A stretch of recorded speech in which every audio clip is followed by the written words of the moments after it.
Wait, this is not a coffee. Hold on to your mugs, folks, because we're about to spill the beans, literally.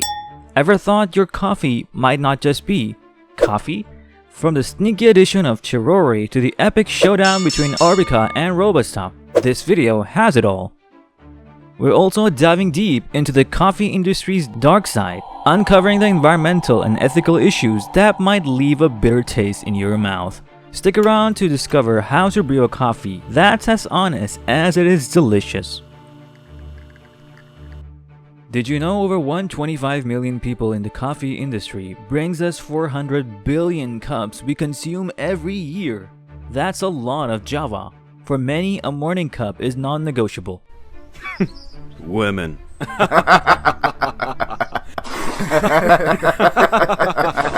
It's that caffeine kick, an energizing and mostly safe drug that gets us going. But where did this magical elixir come from?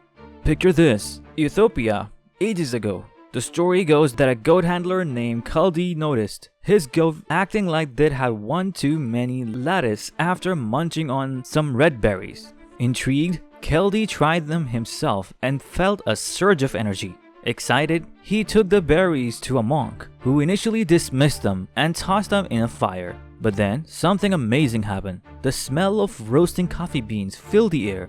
The monk retrieved the beans, ground them up, and mixed them with water. Voila! The first cup of coffee was born, or so the legend says. The real story is likely less dramatic, but just as interesting. The coffee plant, native to Ethiopia's Oromia region, has been around for ages. The local Oromo people probably discovered the stimulating effect of coffee berry first. But it wasn't the Ethiopians who brewed the first coffee drink. That credit goes to the nearby Islamic world. Around the 10th century, Arabs started chewing coffee beans and making primitive drinks from them. The Persian scholar Al-Razi mentioned their stimulating effects. The Arab called their drink gawa, related to their word wine. Coffee made its way to Europe through the Ottoman Empire, which ruled much of the Middle East and parts of Europe. European traders and travelers encountered coffee in Ottoman territories and brought it back home. Today, coffee is everywhere, with Brazil being the top producer. From Kaldi's hypergoats to the morning cup, coffee's journey is fascinating, and this is just the beginning. Stay tuned as we dive deeper into what's really in your cup of joe. It's going to be a wild ride. Arabica versus Robusta. Out of more than 100 species of coffee, Arabica, Coffee Arabica, and Robusta, Coffee Canefora, are the most popular. Arabica is the favorite child, making up to 60 to 70% of the world coffee production. It's like the prom queen of coffee beans. Robusta, on the other hand, accounts for 30 to 40% and often gets a bad rap. Think of it as the rebellious younger sibling who doesn't get the same love. Taste is subjective, but here's the scoop. Arabica is known for its smooth and sweet flavor with hints of fruit and sugar.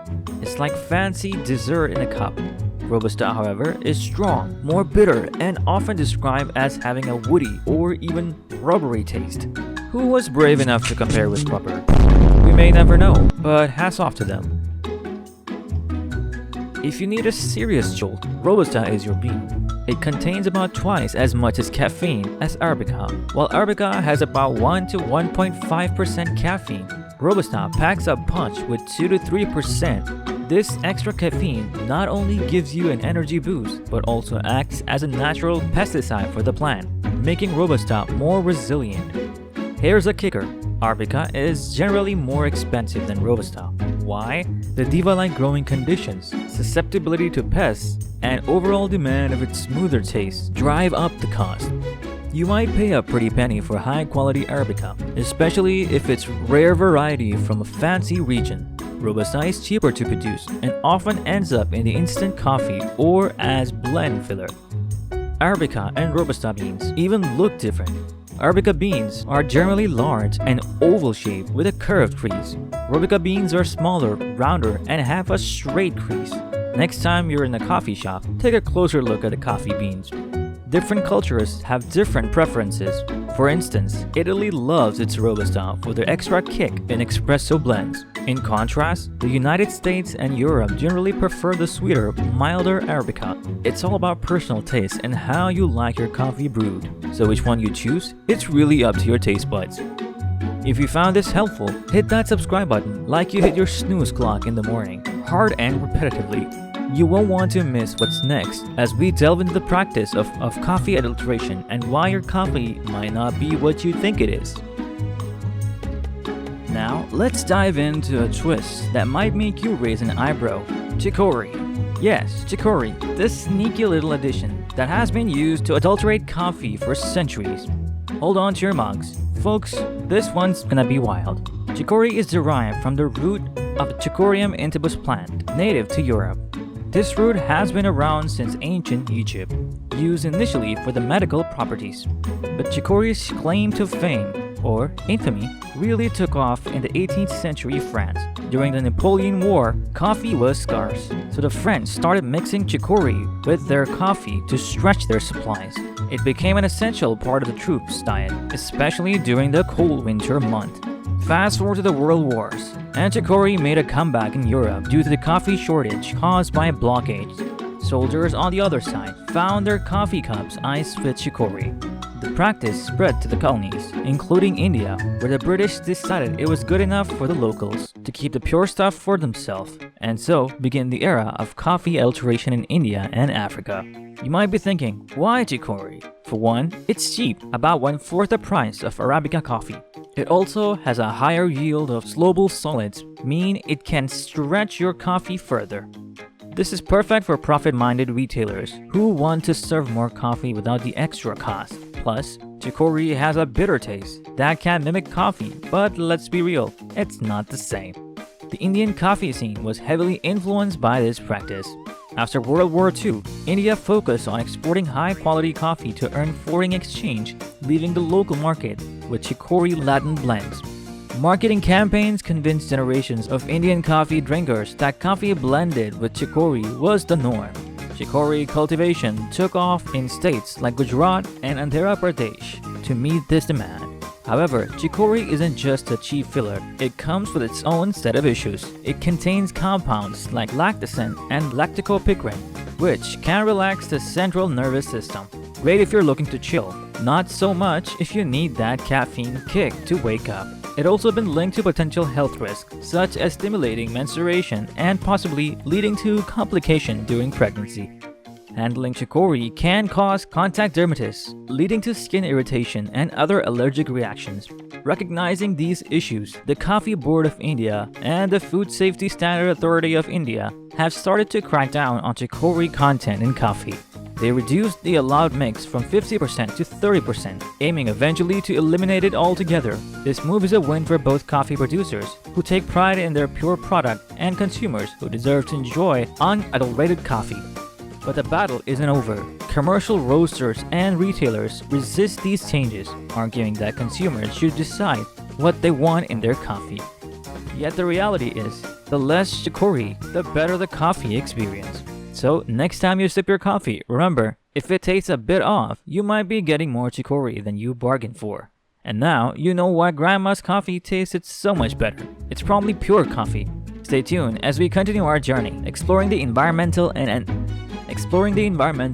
ethical issues surrounding coffee production. Spoiler alert, it's going to be eye-opening. Ethical issues surrounding coffee production. Coffee is a $20 billion industry, second only to crude oil in terms of global trade. Impressive, right? But behind those steaming cup lies a complex web of ethical issues that need our attention. First up, bean prices versus retail prices. Imagine this, you're a coffee farmer working tirelessly to grow, pick, roast, and ship those precious beans. In 1970s, you would get about 1/3 of what the retailer made. Today, the ratio has plumbed to about 1/10. While your favorite coffee shop's prices might be climbing, those extra bucks rarely make it back to the farmers.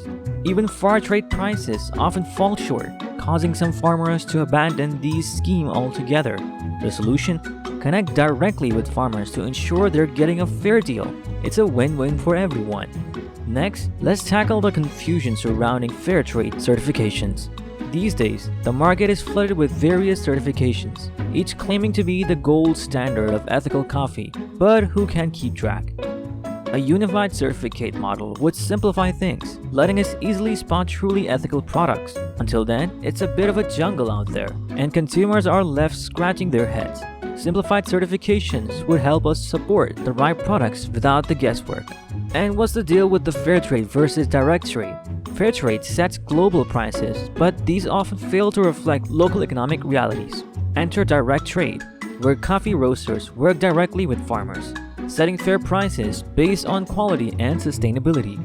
It's like cutting out middlemen for a better deal. More and more roasters prefer this approach, fostering closer relationship and better outcomes for everyone involved. So, next time you're savoring that cup of coffee, remember that there's more than it meets the eyes. By making informed choices, you can help create a more ethical and sustainable coffee industry. It's all about using your buying power to support the right practices.